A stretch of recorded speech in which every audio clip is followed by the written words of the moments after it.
Hello friends, welcome in चिरक medical and NCERT classes. तो बच्चों, आज हम जिस टॉपिक के बारे में बात करने वाले हैं वो आज का आपका टॉपिक बहुत अच्छा होने वाला है। ठीक है, तो आज आपका फार्माकोलॉजी जो चल रही है उसमें आपका फर्स्ट चैप्टर कंप्लीट हो गया था जिसमें हमने इंट्रोडक्शन बताया था। ठीक है, तो आज आपका चैप्टर सेकंड है आपका drug acting on peripheral nervous system. ठीक है, आपको पता है कि जो आपका नर्वस सिस्टम होता है बच्चों वो दो प्रकार का होता है। ठीक है, कौन कौन से? आपका सीएनएस और आपका पीएनएस। ठीक है, तो आज हम किसके बारे में डिस्कस करने वाले हैं? पीएनएस के बारे में। ठीक है, पेरिफेरल नर्वस सिस्टम के बारे में। वो ऐसी ड्रग जो आपकी पेरिफेरल नर्वस सिस्टम पे काम करती है। ठीक है, चलो इसमें देख लेते हैं क्या है ये। ठीक है, तो इसमें कुछ बच्चों की क्वेरी आ रही थी, मैंने इसमें थोड़ा दोनों लैंग्वेज में दिया हुआ है, हिंदी में भी और इंग्लिश में भी। ठीक है, तो क्या होता है आपका न्यूरोहोमरल ट्रांसमिशन। ठीक है, इसके बारे में देख लेते हैं न्यूरोहोमरल ट्रांसमिशन क्या होता है। चलो देखते हैं इसमें क्या है।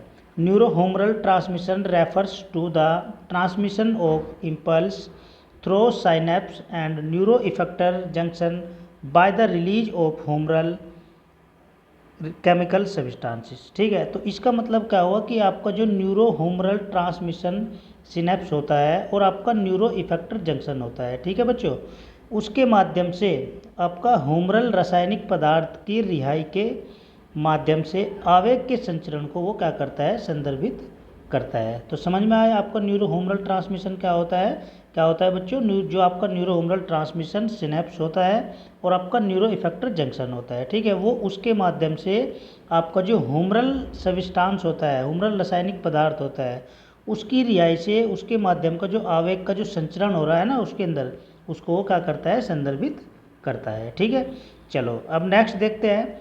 The principal neurotransmitter release from the prostaglandin sympathetic and parasympathetic nerve ending respectively are noradrenaline, norepinephrine and acetylcholine. ठीक है, तो इसका जो प्रिंसिपल होता है बच्चों, ठीक है, वो किसके ऊपर डिपेंड करता है? आपका प्रोस्टाग्लैंडिन सहानुभूति और पैरासिम्पैथेटिक तंत्रिका तंत्र से जारी प्रमुख न्यूरोट्रांसमीटर होते हैं आपके, जो नोरएड्रेनालिन होता है, नोरएपिनेफ्रिन होता है और आपका एसिटाइलकोलिन है। ठीक, जबकि दोनों प्रणालियों के प्रोस्टाग्लैंडिनिक तंत्रिका तंत्र से गैंग्लिया, आपका जो गैंग्लिया होता है, गैंग्लिया में जारी ट्रांसमीटर आपका एसिटाइलकोलिन होता है। ठीक है बच्चों, इतना समझ में आया कि जो इसका प्रिंसिपल होता है वो किसके ऊपर डिपेंड कर रहा है? आपका पैरासिम्पैथेटिक तंत्र से जारी होता है और आपका न्यूरोट्रांसमीटर होता है जो आपके नोरएड्रेनालिन हो गया, आपका नोरएपिनेफ्रिन हो गया और आपका एसिटाइलकोलिन हो गया। ठीक है, जबकि ये दोनों प्रणालियों के प्री गैंग्लियोनिक तंत्रिका तंत्र से गैंग्लिया में जारी ट्रांसमीटर एसिटाइलकोलिन है। ठीक है, इतना हो गया। चलो अब नेक्स्ट देखते हैं इसके बारे में। आपका जो इलोट आपका एक साइंटिस्ट था, इसको आप नोट कर लेना अच्छे से बच्चों। ठीक है, एग्जाम में पूछा जाता है। इलोट ने ये बताया था, इसके बारे में सजेस्ट किया था 1905 में। ठीक है, कि जो आपका sympathetic nerve functional by the release of an adrenaline like substances and Dixon 1907 to propose that vagus release a muscarinic like chemical. ठीक, अब इसका मतलब क्या हुआ कि जो आपका इलोट साइंटिस्ट था 1905 में, उसने सजेस्ट किया था सिंपैथेटिक नर्व के बारे में कि उसकी फंक्शनिंग क्या है। ठीक है, और उससे क्या, उसके द्वारा क्या रिलीज हो रहा है, जैसे कि आपका एड्रेनालिन हो गया और कुछ अदर सब्सटेंसेस। ठीक है, दूसरा साइंटिस्ट था आपका डिक्सन। इसने 1907 में क्या प्रपोज किया था, किसके बारे में बताया था कि जो आपकी वेगस नर्व होती है, ठीक है बच्चों, क्या होती है? जो आपकी वेगस नर्व होती है वो रिलीज हो रही है एज ए मस्क्रेनिक रिसेप्टर का काम कर रही है, या मतलब एक केमिकल का काम कर रही है। इतना हो गया। चलो अब नेक्स्ट देखते हैं। ये मैंने डायग्राम में बताया हुआ है, देखो यहाँ पे आपका सीएनएस होता है, ये आपका पेरिफेरी हो गया। ठीक है, अब सीएनएस में क्या होता है आपका? ये एक होता है आपका सोमैटिक और एक होता है आपका ऑटोनोमिक। ठीक, अब ये यहाँ पर जो सोमैटिक सिस्टम होता है हमारा, सोमैटिक जो नर्व होती है या सिस्टम होता है, वहाँ पर क्या होता है आपका? मोटार न्यूरॉन काम करते हैं। ठीक है, मोटार न्यूरॉन काम करते हैं। ठीक है, तो उसमें क्या होता है आपका? एसिटाइलकोलिन होता है, जो एसिटाइलकोलिन बाइंड अप होता है और कहाँ पाया जाता है? वो आपकी स्केलेटल मसल्स के अंदर पाया जाता है। ठीक, नेक्स्ट है आपका parasympathetic nervous system. Parasympathetic nervous system भी क्या कर रहा है आपका एसिटाइलकोलिन के ऊपर काम कर रहा है, ठीक है, और ये नोर एफिनेफ्रिन के ऊपर भी काम कर रहा है, ठीक है। और जो आपके निकोटिनिक रिसेप्टर होते हैं और आपके मस्क्रेनिक रिसेप्टर होते हैं, ठीक है, वो कहाँ पर बाइंड अप होते हैं, आपका हार्ट हो गया, आपकी ब्लड वेसल्स होगी, आपका विसिसेरा हो गया, आई हो गया और आपकी ग्लैंड्स होगी, ठीक है। अब बात करते हैं हम ऑटोनोमिक। ऑटोनोमिक में आता है आपका सिंपैथेटिक नर्वस सिस्टम। ये आपका एसिटाइलकोलिन हो गया, ये आपका निकोटोनिक रिसेप्टर हो गया, आपका एड्रीनर्जिक मेजर, ये आपका नोर एफिनेफ्रिन हो गया। ये अल्फा बीटा दोनों पे बाइंड अप करने का काम करेगा, ठीक है। ऐसे ही यहाँ पर सेम है आपका एसिटाइलकोलिन, ठीक है, ये क्या है आपका कोलिनर्जिक, ये आपका एड्रीनर्जिक है मेजर, ये आपका कोलिनर्जिक माइनर मतलब छोटा, ये मस्क्रीनिक रिसेप्टर हो गया आपका। नेक्स्ट है आपका एसिटाइलकोलिन, सेम ही चल रहा है, ठीक है। ये क्या है आपका एड्रिनल मेडुला। एड्रिनल मेडुला से आपका एड्रिनलिन इन ब्लड स्ट्रीम।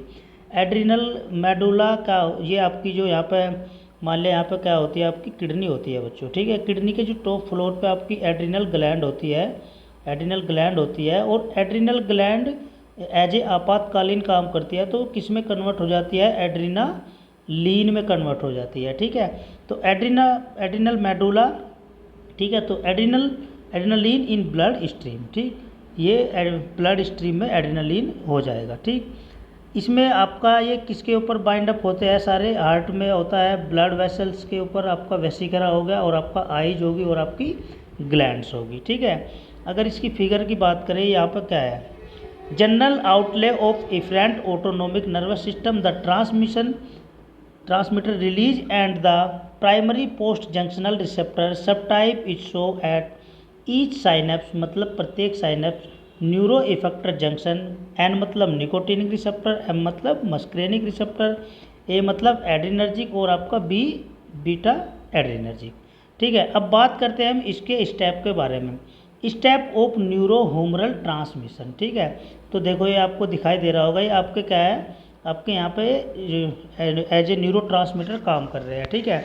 कि आपके जो चैनल होता है बच्चों, सोडियम चैनल होता है आपका, सोडियम चैनल हो गया आपका, पोटेशियम चैनल हो गया, ठीक है, और आपका क्लोराइड हो गया, ठीक है। तो इसमें हमने दिखाया हुआ है यहाँ पे ये क्या अपना एक्शन शो कर रहे हैं, यहाँ पे आपकी ये क्या हो रही है, इम्पल्स कंडक्शन हो रही है, ठीक है बच्चों। यहाँ पे क्या हो रही है आपकी ये इम्पल्स का कंडक्शन हो रहा है, ठीक है। और यहाँ पे आपके जो आपको ये दिखाई दे रहा है, यहाँ पे ये क्या है, आपके एक्साइटेटरी न्यूरोट्रांसमीटर होते हैं जो क्या करते हैं, उत्तेजना को बढ़ाते हैं, ठीक है। ये यहाँ पर क्या कर रहे हैं, आपके एक्साइटेटरी ट्रांसमीटर होते हैं, ठीक है।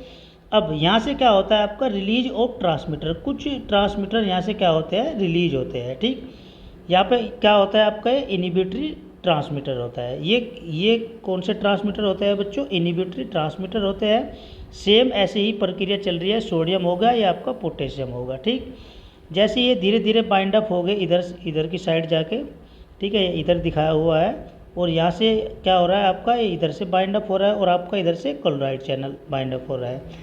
ये आपका पोटेशियम हो गया, ठीक है, यहाँ पे, और ये आपका सोडियम हो गया, ठीक। अब इसमें क्या होता है आपका ये कौन से वाला फेज है आपका, डीपोलराइजेशन, EPSP, ठीक है। ये कौन सा फेज हो रहा है, यहाँ पे डीपोलराइजेशन हो रहा है, और डीपोलराइजेशन जब होगा तो वहाँ पे क्या हो जाएगा, एक्साइटेशन हो जाएगा। वहाँ पे क्या हो जाएगा, जो आपका सोडियम का लेवल है, जब वो डीपोलराइजेशन होगा तो उसका क्या हो जाएगा, वहाँ पे एक्साइटेशन हो जाएगा, ठीक है। यदि आपका जो ये है यहाँ पे ये वाला चैनल ये आपको दिखाई दे रहा है, ठीक है, अगर ये क्या हो रहा है, हाइपर पोलराइजेशन हो रहा है, अगर ये हाइपर पोलराइजेशन हो रहा है, जिसको हम IPSP के नाम से बोलते हैं। IPSP क्या होता है, मतलब इनिबिटरी नेचर होता है इसका, इनिबिटरी पोस्ट साइनेप्टिक पोटेंशियल, ठीक है बच्चों। ये क्या कर देगा, उसको इनिबिशन कर देगा, मतलब उसको इनिबिट कर देगा।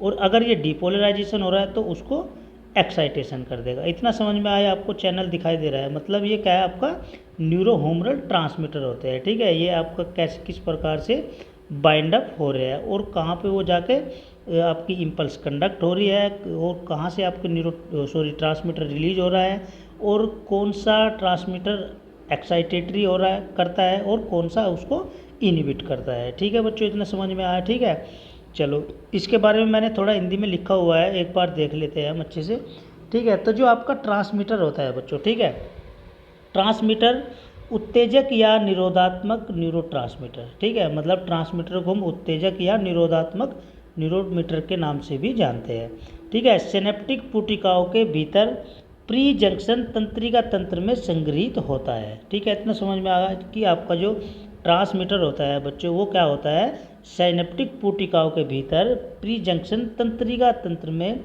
संग्रहित होता है, जबकि तंत्रिका आवेग जो आपका तंत्रिका होती है, तंत्रिका आवेग कैल्शियम प्रविष्ट के माध्यम से वस्कुलर और अक्षतंतु संबंधित झिल्ली के संलयन को बढ़ावा देता है, ठीक है, जो झिल्ली को द्रवित करता है, ठीक है, जो आपकी मेम्ब्रेन है उसको क्या करता है, द्रवित करता है। और ये सभी सामग्री ट्रांसमीटर मतलब ये क्या होती है, ये जितनी भी सामग्री है ये क्या करती है, जंक्शन को एक्सुडेट करती है, एक्सुडेट वहाँ पे हो जाता है, किन किन का, आपका जो ट्रांसमीटर होते हैं, आपके एंजाइम होते हैं और आपके प्रोटीन होते हैं, ठीक है बच्चों, इतना समझ में आया। चलो अब फर्स्ट है इसमें आपका इम्पल्स कंडक्शन, ठीक है। अगर इम्पल्स कंडक्शन की हम बात करें कि इम्पल्स कंडक्शन क्या होता है, तो इसमें देख लेते हैं एक बार। The resting membrane potential 70 millivolt negative inside, ठीक है, मतलब ये इसका जो आपका रेस्टिंग मेम्ब्रेन है जो आराम कर रही है, ठीक है, तो उसका क्या है आपका 70 मिलीवोल्ट निगेटिव इनसाइड है वो, ठीक है। Is establish by high potassium permeability of axonal membrane and high axoplasmic concentration of this ion coupled with low sodium permeability and its active extrusion from the neurons, ठीक है। तो इसका मतलब क्या हुआ बच्चों कि आपकी जो आराम करने वाली ट्रांस मेम्ब्रेन की जो क्षमता है वो कितनी है आपकी -70 मिलीवोल्ट अक्षय झिल्ली की उच्च पोटेशियम पारगम्यता द्वारा स्थापित होती है, ठीक है। दूसरी ओर एक विद्युत आवेग की उत्तेजना या आगमन से सोडियम की जो चालकता है, सोडियम की चालकता विध्रुवण और अवशिष्ट में अचानक वृद्धि हो जाती है, ठीक है। और जो आपका पोटेशियम आयन है तब अपनी सांद्रता परवर्तक की दिशा में क्या होता है, बाहर निकल जाता है और पुनः ध्रुवीकरण हो जाता है, ठीक है बच्चों, इतना समझ में आया। चलो अब नेक्स्ट देखते हैं।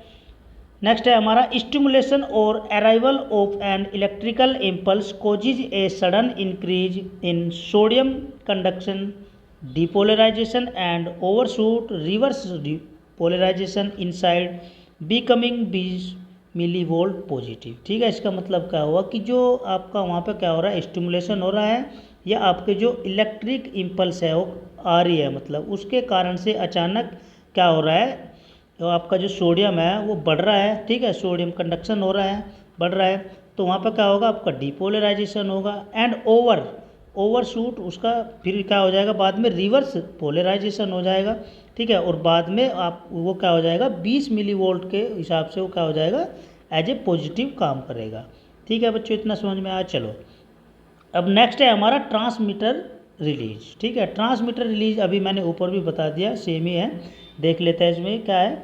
द ट्रांसमीटर एक्साइटेटरी और इनिबिटरी, हमें पता है कि जो ट्रांसमीटर होते हैं जितनी भी हमारी बॉडी के अंदर वो उनका नेचर कैसा होता है, या तो वो एक्साइटेटरी होते हैं या फिर वो इनिबिटरी होते हैं, ठीक है। एक्साइटेटरी और inhibitory, the transmitter is store in prejunctional nerve ending within synaptic vesicles, ठीक है। जो आपके ट्रांसमीटर होते हैं उनका स्टोरेज या उनको वो स्टोर कहाँ हो रहा है आपके प्री जंक्शनल नर्व एंडिंग के साथ और आपका साइनेप्टिक वेसिकल में, ठीक है।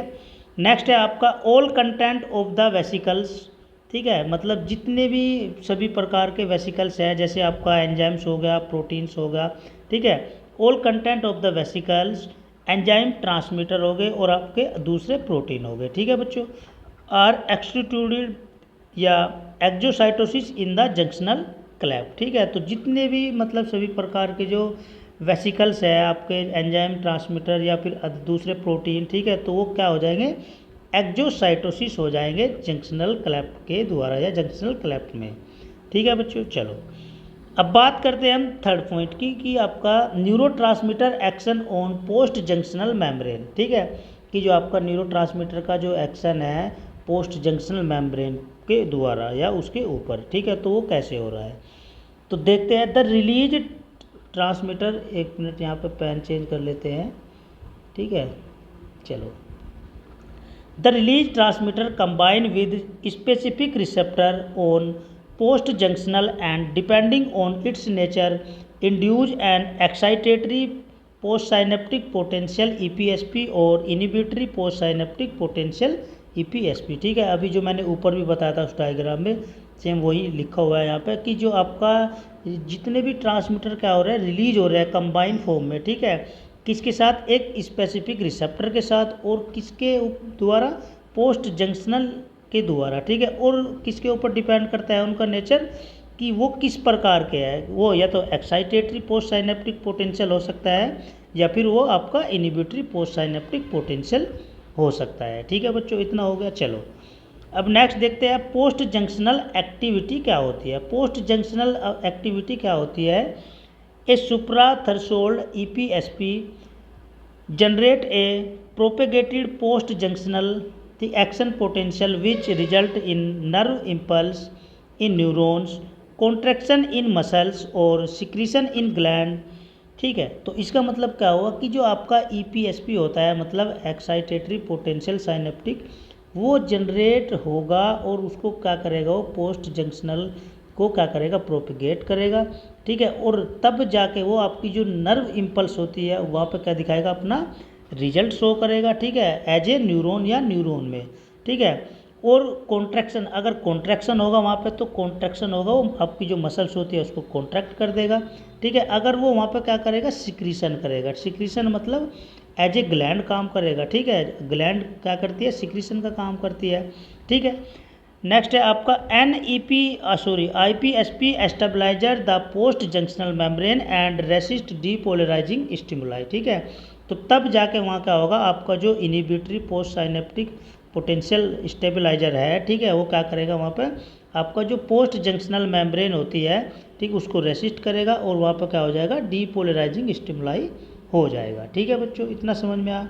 चलो अब नेक्स्ट देखते हैं। नेक्स्ट पॉइंट है हमारा टर्मिनेशन ऑफ ट्रांसमीटर एक्शन। ठीक है, तो इसका मतलब क्या हुआ कि जो आपके ट्रांसमीटर का जो एक्शन है वो टर्मिनेशन हो रहा है। ठीक है, तो फर्स्ट पॉइंट है हमारा following the combination with the receptor the transmitter is either locally degraded. ठीक है, तो क्या हो रहा है वहाँ पे, कुछ आपके जो ट्रांसमीटर है उनका जो कॉम्बिनेशन हुआ है किसके साथ, आपके रिसेप्टर के साथ। ठीक है, तो ट्रांसमीटर क्या हो जाएंगे वहाँ पे, एज ए लोकली डिग्रेड होंगे, वहाँ पर क्या होंगे, एज ए लोकली काम करेंगे। ठीक है, जैसे आपका एग्जाम्पल में क्या है, ACH मतलब एसिटाइल कोलिन। ठीक है, एसिटाइल कोलिन या फिर और is taken back, acetyl choline क्या हो सकता है, बैक हो सकता है into pre junctional neuron by active Uptake और डिफ्यूज अवे। ठीक है, तो आपका जो एसिटाइल कोलिन है बच्चों, ठीक है, तो वो क्या हो सकता है, बैक भी हो सकता है, किसमें, आपका प्री जंक्शनल न्यूरॉन में। ठीक है, और किसके द्वारा वो एक्टिव होगा, जब उसका वहाँ पर क्या हो जाएगा, डिफ्यूजन हो जाएगा, जब वो क्या होगा वहाँ पर डिफ्यूज होगा। जैसे आपका एग्जाम्पल में नोर एड्रेनलिन हो गया और आपका गामा हो गया। ठीक है, गामा अमाइनो बुटायरिक एसिड, इसकी फुल फॉर्म लिख लो एक बार, गामा अमाइनो बुटायरिक एसिड। ठीक है बच्चों, चलो अब इसमें सेकंड नेक्स्ट चैप्टर है आपका कोलिनर्जिक ड्रग। कोलिनर्जिक ड्रग क्या होती है, आपका न्यूरोह्यूमरल ट्रांसमिशन कंप्लीट हो गया बच्चों। नेक्स्ट चैप्टर है, नेक्स्ट टॉपिक है इसमें कोलिनर्जिक ड्रग या फिर आपका कोलिनोमिमेटिक्स। ठीक है, ये क्या होती है इसके बारे में देख लेते हैं एक बार। चलो ठीक, कि आपकी कोलिनोमाइमेटिक क्या होती है, तो इसमें देख लेते हैं एक बार।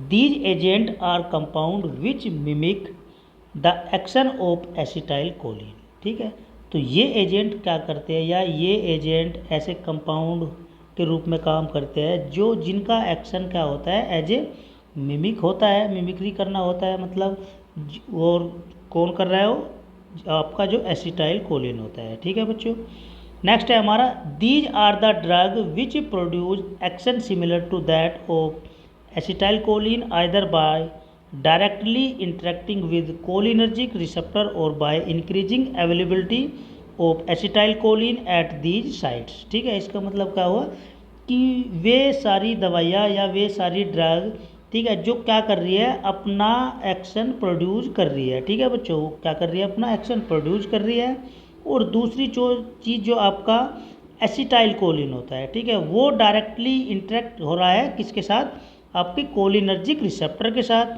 ठीक है। और उसकी अवेलेबिलिटी क्या हो रही है वहाँ पे, जब वो कोलिनर्जिक आपका जो रिसेप्टर है उसके साथ डायरेक्ट इंटरेक्ट करेगा तो उसकी जो अवेलेबिलिटी होती है वो क्या हो जाएगी, उसके द्वारा बढ़ जाएगी, ठीक है। और तब जाके वहाँ पे एसिटाइल कोलिन क्या हो जाएगा, रिलीज हो जाएगा, ठीक है। इतना समझ में आया। चलो अब नेक्स्ट है आपका कोलिनो रिसेप्टर।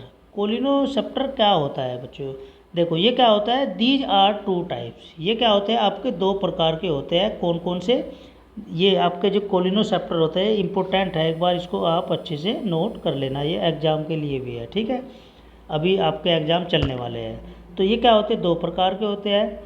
फर्स्ट है आपका मस्क्रेनिक रिसेप्टर, ठीक है। मस्क्रेनिक मतलब ये भी आपके 4-5 प्रकार के होते हैं बच्चों, M1, M2, M3, M4 and M5, ठीक है। अगर मस्क्रेनिक रिसेप्टर की बात करें हम तो ये क्या होते हैं, 5 प्रकार के होते हैं, M1 से लेके आपका M5 तक, ठीक है। और लोकेटेड इन कहाँ कहाँ लोकेटेड होते हैं बच्चों, ये आपका जो ऑटोनोमिक इफेक्टर सेल्स होती है हार्ट में, ठीक है।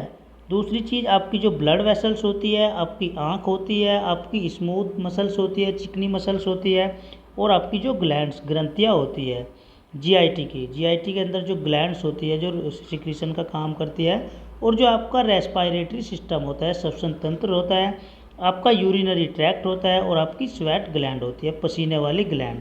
तो ये सारे रिसेप्टर ही वहाँ पर क्या करते हैं, काम करते हैं, ठीक है। और ये सारे रिसेप्टर ही वहाँ पाए जाते हैं, ठीक है। कहाँ कहाँ पाए जाते हैं बच्चों, आपके ऑटोनोमिक इफेक्टर सेल्स जो आपकी हार्ट में होती है, ब्लड वेसल्स में, आँख में, चिकनी मांसपेशियों में, ग्रंथि में, जीआईटी की, और रेस्पायरेटरी ट्रैक्ट होता है श्वसन तंत्र, और यूरिनरी ट्रैक्ट हो गया आपका, स्वेट ग्लैंड हो गया, एक्सेट्रा और भी हो सकते हैं, ठीक है। मस्क्रेनिक रिसेप्टर हो गया। और दूसरा है आपका निकोटिनिक रिसेप्टर। अगर निकोटिनिक की हम बात करें, एनएम और आपका एनएन होता है, ठीक है, ये आपको अच्छे से याद कर लेना है। इसकी अगर हम बात करें तो एनएम कहाँ प्रेजेंट होता है बच्चों, प्रेजेंट एट स्केलेटल मसल्स, ठीक है, कि जो आपकी स्केलेटल मसल्स होती है उसमें प्रेजेंट होता है। एनएन कहाँ होता है, present on ganglionic cells, adrenal medullary cells, ठीक है। ये कहाँ होता है बच्चों, आपकी जो गैंग्लियोनिक सेल्स होती है और जो आपका एड्रिनल मेडुलरी सेल्स होती है, निकोटिनिक रिसेप्टर वहाँ पे प्रेजेंट होते हैं, ठीक। तो निकोटिनिक रिसेप्टर भी कितने प्रकार के होते हैं बच्चों, दो प्रकार के होते हैं, एन एम और आपका एन एन, ठीक है, ये आप अच्छे से याद कर लेना। अब अगर हम इसकी क्लासिफिकेशन की बात करें, ठीक है, तो क्लासिफिकेशन भी ये क्या होता है आपका बच्चों, दो प्रकार का होता है। कौन कौन सा, आपका कोलिनर्जिक एगोनिस्ट और आपका एंटी कोलिनरी स्ट्रेज, ठीक है, एंटी कोलिनरी स्ट्रेज, ठीक है। तो अगर कोलिनर्जिक एगोनिस्ट के बारे में बात करें, ठीक है, तो ये भी क्या होता है बच्चों, दो प्रकार का होता है। कौन कौन से, आपका कोलिन एस्टर होता है और आपका एल्कलॉइड्स होता है। कोलिन एस्टर में क्या क्या आता है, आपका एसिटाइल कोलिन आता है, मेथाकोलिन आता है, और आपका कार्बाकोल आता है, ठीक। अगर एल्कलॉइड्स के बारे में बात करें, एल्कलॉइड में आपका मस्क्रेनिक रिसेप्टर आता है और आपका पिलोकार्पिन आता है, ठीक है। अब अगर हम एंटी कोलिन स्टीरेज के बारे में बात करें तो ये क्या होता है, इनिबिट कोलिन स्टीरेज, ठीक है, मतलब ये क्या करता है, इनिबिशन का काम करता है, इनिबिट करता है enzyme to protect acetyl choline from hydrolysis, ठीक है। और ये क्या करता है, प्रोटेक्ट करता है आप एसिटाइल कोलिन से हाइड्रोलिसिस होने से, ठीक है। दूसरा आपका इसमें फर्स्ट है रिवर्सिबल, ठीक है, रिवर्सिबली मतलब ये रिवर्सिबली काम करता है, कौन आपका, ये आपका होता है फाइसोस्टिग्माइन और आपका नियोस्टिग्माइन और आपका डोनपेजिल होता है। अगर इरिवर्सिबल की बात करें हम, ठीक है, तो इरिवर्सिबल में क्या होता है बच्चों, आपका डाइफ्लोस होता है, आपका इकोथायोफेट होता है। ये आपको अच्छे से क्लासिफिकेशन याद कर लेना है, ठीक है। ये क्या होता है, दो प्रकार का होता है, कोलिनर्जिक एगोनिस्ट होता है और आपका एंटी कोलिन स्टीरेज होता है, ठीक है। चलो अब नेक्स्ट देखते हैं इसके फार्माकोलॉजिकल एक्शन के बारे में, कि इसके फार्माकोलॉजिकल एक्शन क्या होते हैं, किसके, आपका जो मस्क्रेनिक एक्शन होता है। मस्क्रेनिक एक्शन कहाँ होता है, फर्स्ट आपका हार्ट, ठीक है। हार्ट में क्या करता है, acetyl choline hyper polarisation the SA node cells and decrease the rate of diastolic depolarisation, ठीक है। एसिटाइल कोलिन यदि क्या हो रहा है, हाइपर पोलराइजेशन हो रहा है, तो वहाँ पर आपका जो एसेनोड सेल्स होती है वो क्या होगा, उसका लेवल क्या हो जाएगा, उसका रेट डिक्रीज हो जाएगा और आपका जो डायस्टोलिक प्रेशर है वो बच्चों क्या हो जाएगा, डीपोलराइजेशन हो जाएगा। ठीक है, अगर हम इसकी एज ए रिजल्ट बात करें, ठीक है, तो इसमें क्या होगा, आपका rate of impulse generation is reduce, bradycardia और इवन कार्डिया अरेस्ट में अकर्स। ठीक है, तो इसमें अगर हम रिजल्ट की बात करें तो इसमें क्या हो जाएगा, आपकी जो इम्पल्स का जो जनरेशन हो रहा है वो क्या हो रही है, वहाँ पर रिड्यूज हो रही है। ठीक है, तो तब जाके क्या होगा, वहाँ पर ब्रेडिकार्डिया होगा या फिर आपका कार्डियक अरेस्ट भी हो सकता है। ठीक है बच्चों, अगर आपकी इम्पल्स का जो जनरेशन की प्रक्रिया है या उसका रेट है अगर वो कम हो रहा है, ठीक है, तो वहाँ पर क्या हो जाएगा, ब्रेडिकार्डिया हो सकता है या आपका हार्ट कार्डियक अरेस्ट भी हो सकता है। ठीक है, नेक्स्ट अगर हम बात करें ब्लड वेसल्स के बारे में, ठीक है, ये फार्माकोलॉजिकल एक्शन चल रहे हैं सारे इसके। ठीक है, तो ब्लड वेसल्स के ऊपर भी काम करता है। ठीक है, all blood vessels are dilated due to release of nitric oxide NO, ठीक है, via endothelial derived relaxing factor EDRF। ठीक है, तो जितनी भी आपकी सारी ब्लड वेसल्स होती है बच्चों, ये क्या कर देगा, डायलेट करेगा। ठीक है, और वहाँ से क्या होगा, आपका जो नाइट्रस ऑक्साइड होती है वो रिलीज होगी। ठीक है, किसके वाया में होगी, आपका एंडोथीलियल ड्राइव रिलैक्सिंग फैक्टर के द्वारा।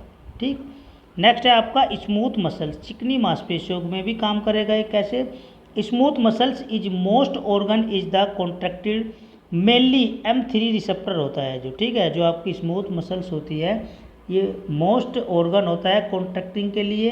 ठीक है, मेनली कहाँ होता है, आपका M3 रिसेप्टर। ठीक, नेक्स्ट है आपका टोन, नेक्स्ट है आपका tone and peristalsis in the GIT in increase and sphincter relax. ठीक है, तो जो आपकी टोन है, ठीक है, मतलब जो जैसे आप बोल रहे हो, बोलने की प्रक्रिया है जो, ठीक है, टोन है, और आपका जो पेरिस्टलेसिस मूवमेंट है, ठीक है, मतलब जो आपका ये GIT होता है इस प्रकार। ठीक है, तो इसको हम पेरिस्टलेसिस मूवमेंट बोलते हैं GIT के अंदर। ठीक है, अगर वो इंक्रीज हो रहा है तो वहाँ पर क्या हो जाएगा, स्पिंचर रिलैक्स हो जाएगा। ठीक है बच्चों, नेक्स्ट है आपका ग्लैंड्स, ग्लैंड्स के ऊपर भी काम करता है। Secretion from all parasympathetically innervated glands is increase via M3 receptor and some M2 receptor, sweating, salivation, lacrimation and gastric secretion. ठीक है, तो ग्लैंड्स क्या कर रही है, सिक्रीशन का काम करती है, हमें पता है। ठीक है, जितनी भी बॉडी के अंदर ग्लैंड्स होती है वो क्या करती है, किसी न किसी चीज़ का सिक्रीशन करती है। ठीक है, तो secretion from all parasympathetically innervated gland. ठीक है, मतलब जितनी भी पैरासिम्पैथेटिकली आपकी जो सिक्रीशन है, मतलब लगभग सभी प्रकार की ग्लैंड्स, ठीक है, तो वो क्या होगी, इंक्रीज होगी, किसके वाया, आपकी M3 रिसेप्टर के द्वारा। ठीक है, या फिर कुछ M2 रिसेप्टर के द्वारा। ठीक, जैसे क्या क्या सिक्रीशन करेगी वे, स्वेटिंग मतलब पसीना, सलाइवा हो गया, लार हो गया, आपका लैक्राइमल आंसू हो गया, और आपका गैस्ट्रिक सिक्रीशन। ठीक है बच्चों, गैस्ट्रिक सिक्रीशन, गैस्ट्रिक सिक्रीशन में आता है आपका HCl वगैरह आता है।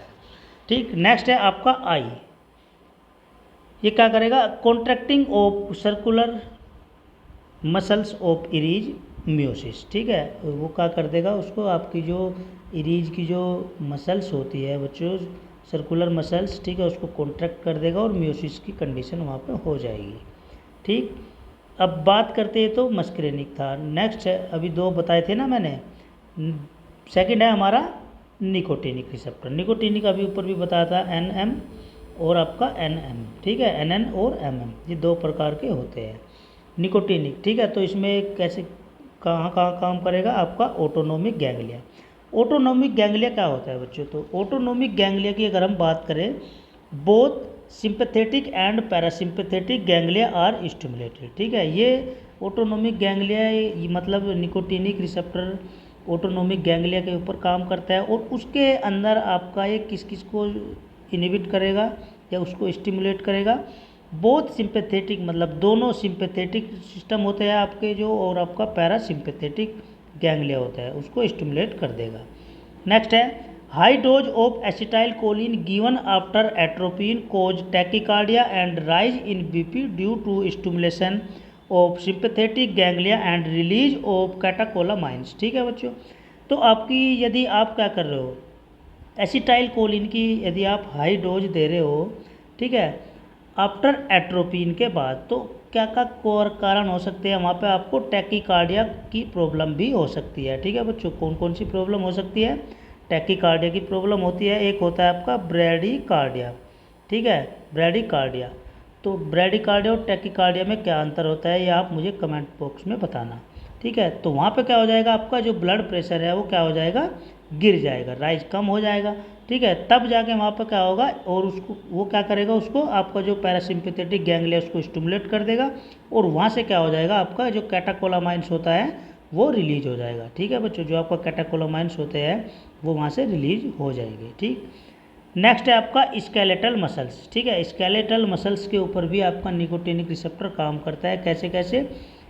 तो फर्स्ट पॉइंट है आपका application of acetyl choline to muscles end plate cause contraction of the fibre. ठीक, तो जो आपका एसिटाइल कोलिन की जो एप्लीकेशन है मसल्स और जो आपकी एंड प्लेट्स होती है उसके कारण वहाँ पर क्या हो जाएगा, कॉन्ट्रैक्शन हो जाएगा फाइबर्स के अंदर।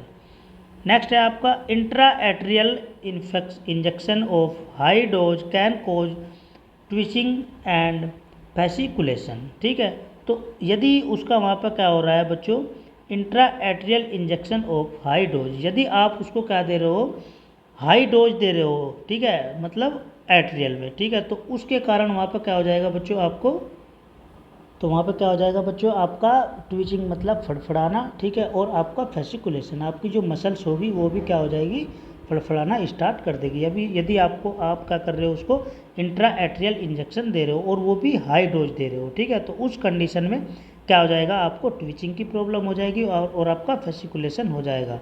ठीक है, मतलब आपकी आँखें फड़फड़ाएगी। ठीक है, और आपकी जो मसल्स होगी उनमें भी कंपन टाइप का बना रहेगा। ठीक है, चलो अब नेक्स्ट है आपका CNS। ठीक, CNS क्या होता है इसके बारे में देख लेते हैं। CNS के ऊपर भी काम करता है। Acetyl choline injected IV does not penetrate blood brain barrier and no central effect are seen. ठीक है, तो यदि आप क्या कर रहे हो, एसिटाइल कोलिन को आप इंजेक्ट कर रहे हो IV रूट से, ठीक है, तो वो क्या करेगा, पेनिट्रेट नहीं करेगा आपका जो,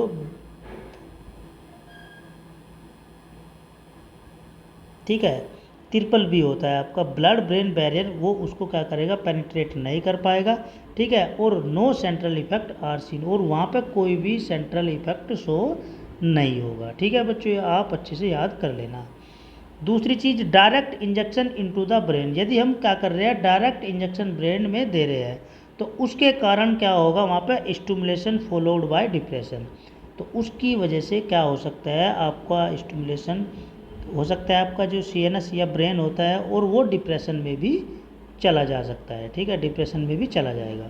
ठीक, नेक्स्ट है इसके, अगर हम साइड इफ़ेक्ट की बात करें तो साइड इफ़ेक्ट क्या होता है, स्वेटिंग पसीना आएगा, सलाइवेशन आपका लार आएगा, और मिक्चुरेशन मतलब बार बार पेशाब करने की इच्छा उसके अंदर जागृत हो जाएगी। ठीक, अब नेक्स्ट ड्रग है इसमें हमारी पिलोकार्पिन। ठीक है बच्चों, ये बहुत अच्छी और इम्पोर्टेंट ड्रग है पिलोकार्पिन। पिलोकार्पिन के बारे में देख लेते हैं एक बार, यहाँ पर पेन चेंज कर लेते हैं। पिलोकार्पिन, ठीक, तो पिलोकार्पिन क्या होती है, it obtain from the leaves of pilocarpus microphyllus and other species. ठीक है, जो आपको पिलोकार्पिन जो ड्रग होती है वो कहाँ से ऑब्टेन कर रहे हैं हम बच्चों, पिलोकार्पस माइक्रोफेल्स की जो लीव्स होती है प्लांट की, या फिर उसकी दूसरी स्पीसीज के द्वारा हम उसकी लीव्स को क्या कर रहे हैं, कलेक्ट कर रहे हैं। ठीक है, नेक्स्ट है आपका it causes mark sweating salivation and increase other secretion as well and applied to the eye. ठीक है, तो उस कंडीशन में क्या हो रहा है वहाँ पे बच्चों, आपका जो कोजिज हो रहा है, ठीक है, उसकी वजह से क्या हो सकता है, वहाँ पे आपका स्वेटिंग हो सकता है मतलब पसीना, और आपका लार हो सकता है, और आपका जो सिक्रीशन का जो लेवल है वो भी क्या हो सकता है, बढ़ सकता है। ठीक है, और आपकी जो आँख है, मतलब यदि आप उसको क्या कर रहे हो, आँख के द्वारा या आँख के ऊपर अप्लाई कर रहे हो, तो मतलब आपको क्या होगा, बहुत ज़्यादा पसीना निकलेगा, आपका सलाइवेशन हो जाएगा, और आपका जो सिक्रीशन का लेवल है वो भी बढ़ जाएगा। ठीक, हम इसको क्या कर सकते हैं, आई के ऊपर अप्लाई कर सकते हैं। ठीक, अब नेक्स्ट कैटेगरी है हम इसमें हमारी बच्चों एंटीकोलिनर्जिक ड्रग। एंटीकोलिनर्जिक ड्रग या फिर मस्क्रेनिक रिसेप्टर एंटागोनिस्ट या पैरासिम्पैथेटिक सिम्पैथोलाइटिक। ठीक है, नेक्स्ट कैटेगरी कौन सी है बच्चों हमारी, एंटीकोलिनर्जिक ड्रग या फिर मस्क्रेनिक रिसेप्टर एंटागोनिस्ट या फिर पैरासिम्पैथोलिटिक। ठीक, तो anticholinergic are a group of substance that blocks the action of neurotransmitter called acetylcholine at synapse in the central and PNS system. ठीक, अब जो आपका एंटीकोलिनर्जिक क्या होता है, एक ऐसा ग्रुप या एक ऐसा सब्सटेंस होता है जो क्या करता है, ब्लॉक करने का काम करता है, और जो उसका एक्शन होता है, ठीक है, किसके ऊपर होता है, न्यूरोट्रांसमीटर के ऊपर होता है, जिसको हम क्या बोलते हैं, एसिटाइल, कोल्ड एसिटाइलकोलिन। ठीक है, किसके द्वारा या किसके ऊपर, आपका जो साइनेप्स होता है, ठीक है, और साइनेप्स मतलब आपका जो सीएनएस के अंदर या फिर आपका जो पेरिफेरल नर्वस सिस्टम होता है। ठीक है, तो एंटीकोलिनर्जिक क्या होता है बच्चों, एक ऐसा ग्रुप या एक ऐसा यौगिक सब्सटेंस होता है जो as a blocking action show करता है न्यूरोट्रांसमीटर, जिसको हम एसिटाइलकोलिन के नाम से जानते हैं। ठीक है, और जो उसका साइनेप्सिस होगा आपका ब्रेन या सेंट्रल नर्वस सिस्टम के अंदर या फिर आपका जो आपका पेरिफेरल नर्वस सिस्टम होता है। ठीक है, अब अगर हम इसकी बात करें क्लासिफिकेशन की, तो क्लासिफिकेशन इसका क्या होता है बच्चों, देख लेते हैं हम एक बार अच्छे से। फर्स्ट है आपका नेचुरल एल्कलॉइड। ठीक है, नेचुरल एल्कलॉइड में हम क्या कर लेते हैं, आपकी एट्रोपिन आती है, हायोसिन आती है, और आपका स्कोपोलामाइन भी आती है।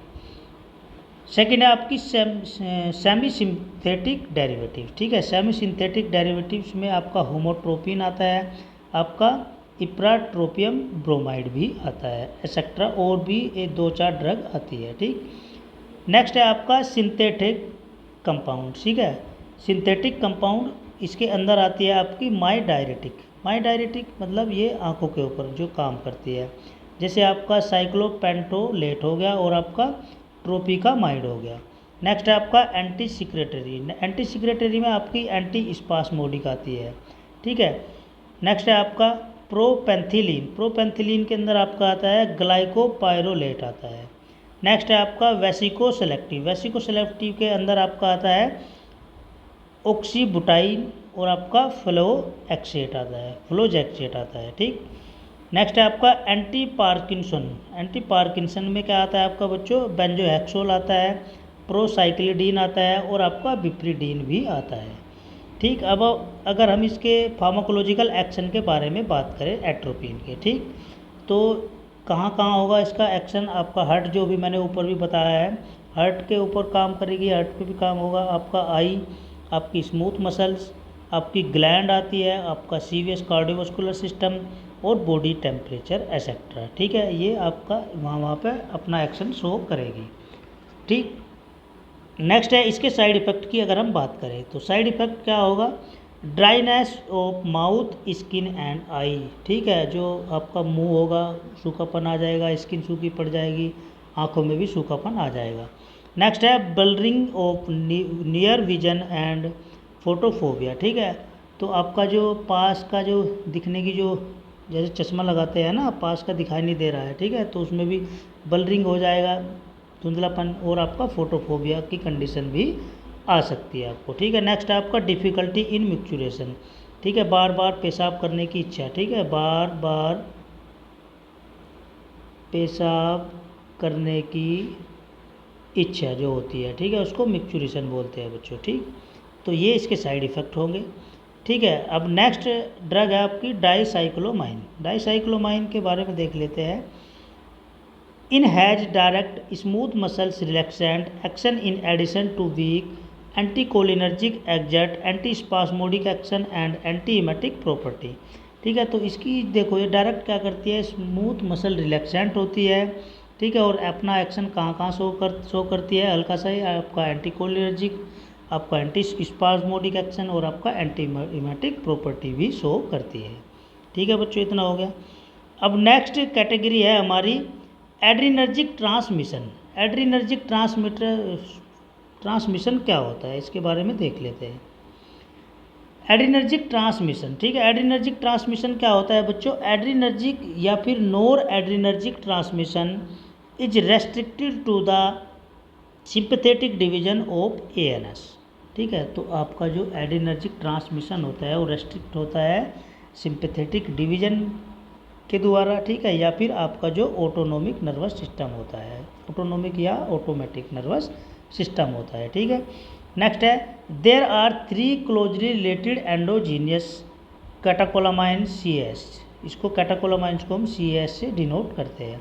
तो ये क्या होता है, 3 क्लोजली इसके संबंध होते हैं, ठीक है, catecholamine as a endogenous catecholamine, ठीक है। तो फर्स्ट है आपका नोर एड्रेनालिन, ये एग्जाम में पूछा जाएगा बच्चों, इसको आप अच्छे से नोट कर लेना, नोर एड्रेनालिन NA, ठीक है। It act as transmitter at post ganglionic sympathetic site except sweat gland, hair follicles and some vasodilators fibres and in certain areas of brains, ठीक है। तो नोर एड्रेनालिन ये क्या करता है, आप इट एक्ट एज ट्रांसमीटर, मतलब एज ए ट्रांसमीटर काम करता है, एक्ट करता है, ठीक है, किसके ऊपर, आपका जो पोस्ट गैंग्लियोनिक सिंपैथेटिक साइट होती है, ठीक है, उसके अंदर आपकी आती है, जैसे स्वीट ग्लैंड और स्वेट ग्लैंड होगी, आपका हेयर फॉलिकल्स हो गए, और कुछ उसमें क्या होते हैं, आपके वैसोडाइलेटर फाइबर्स भी होते हैं, ठीक है, और आपका जो ब्रेन का एरिया होता है, ठीक है, मतलब एज ए ट्रांसमीटर काम करता है और वहाँ पे एक्टिव करने का काम करता है।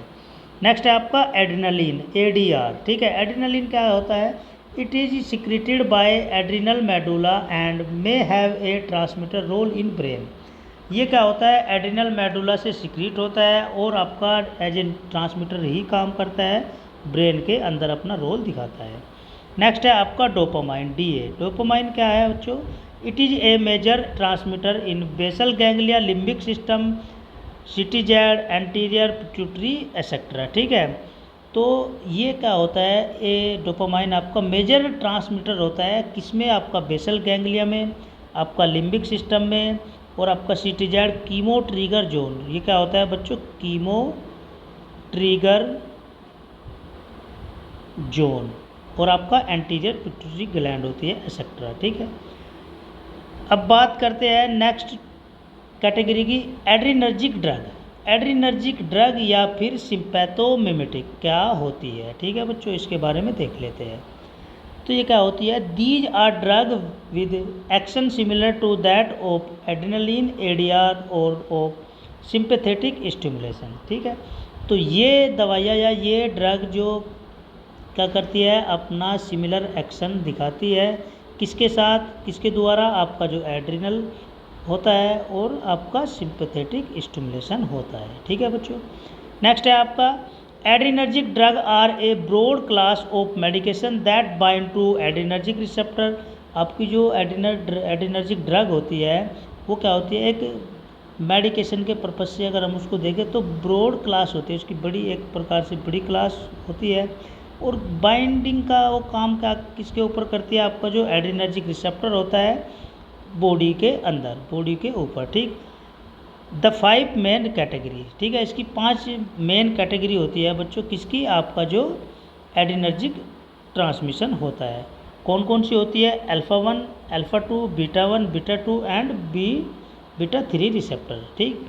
तो अल्फ़ा 1 की अगर हम बात करें तो ये स्मूथ मसल्स पे काम करता है, कॉन्ट्रैक्शन का काम करेगा, ठीक है। हल्का सा यहाँ पे एक बार पेन चेंज कर लेते हैं, ठीक। तो अल्फ़ा 2 किस पे काम करेगा, आपका mix smooth muscles effect show करेगा। नेक्स्ट है beta 1 increase cardiac chronotropic and inotropic effect. Next है आपका बीटा 2 क्या करेगा, ब्रोंको डायलेशन। नेक्स्ट है आपका बीटा 3 इंक्रीज लाइपोलाइसिस, ठीक है।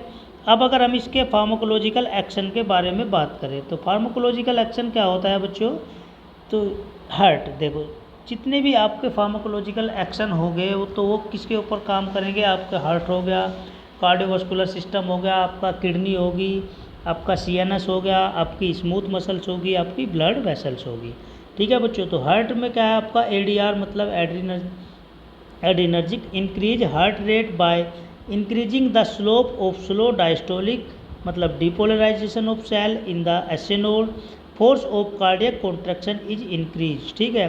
तो ये हार्ट के अंदर क्या काम करेगा, एड्रीनर्जिक जो ड्रग है आपकी ये क्या करेगा, हार्ट रेट को इंक्रीज कर देगा, ठीक है, और जो उसका स्लोप है उसको भी बढ़ा देगा। तो तब क्या होगा, वहाँ पर डायस्टोलिक प्रेशर कम होगा और डिपोलराइजेशन हो जाएगा आपकी सेल के अंदर, और आपका जो SA नोड है जो उसका फोर्स, ठीक है, कार्डियक के अंदर, हार्ट के अंदर वो कॉन्ट्रैक्शन हो जाएगा, कॉन्ट्रैक्शन मतलब उसका बढ़ जाएगा, कॉन्ट्रैक्टिव एक्टिविटी जो है उसकी वो क्या हो जाएगी, इंक्रीज हो जाएगी। ठीक है बच्चों। नेक्स्ट है आपका ब्लड वेसल्स के ऊपर भी काम करेगा ये। नेक्स्ट है आपका बीपी, ब्लड प्रेशर, जो आपका नोर एड्रेनालिन होता है, ठीक है, कोजिज राइज इन सिस्टोलिक, ठीक, diastolic and mean BP but does not cause vasodilation, no beta two action, ठीक। तो ब्लड प्रेशर की अगर हम बात करें, इसमें नोर एड्रेनालिन, उसके कारण क्या होगा, आपका जो सिस्टोलिक है और डायस्टोलिक है, ठीक है, प्रेशर, तो वो क्या हो जाएगा, कम हो जाएगा, लेकिन वहाँ पर क्या होगा, उसके कारण वासोडाइलेशन हो जाएगा, ठीक है। लेकिन वहाँ पर जो आपका बीटा 2 रिसेप्टर होता है, ठीक है, उसका कोई भी काम नहीं होगा, वो कोई भी अपना एक्शन शो नहीं करेगा। नेक्स्ट है आपका रेस्पायरेशन, रेस्पायरेशन में भी काम करेगा ये, ठीक। नेक्स्ट है आपका आई, नेक्स्ट है आपका यूट्रस, नेक्स्ट है आपका ब्लेडर, और नेक्स्ट है आपका CNS, ठीक है। तो ये क्या थे बच्चों, इसके फार्माकोलॉजिकल एक्शन थे सारे। अब बात करते हैं हम इसकी एडवर्स इफेक्ट की, ठीक है। एडवर्स इफेक्ट की बात करें तो हम इसमें जो आपका restlessness, palpitation, anxiety and tremor में occurs after SCIM injection of ADR, ठीक है।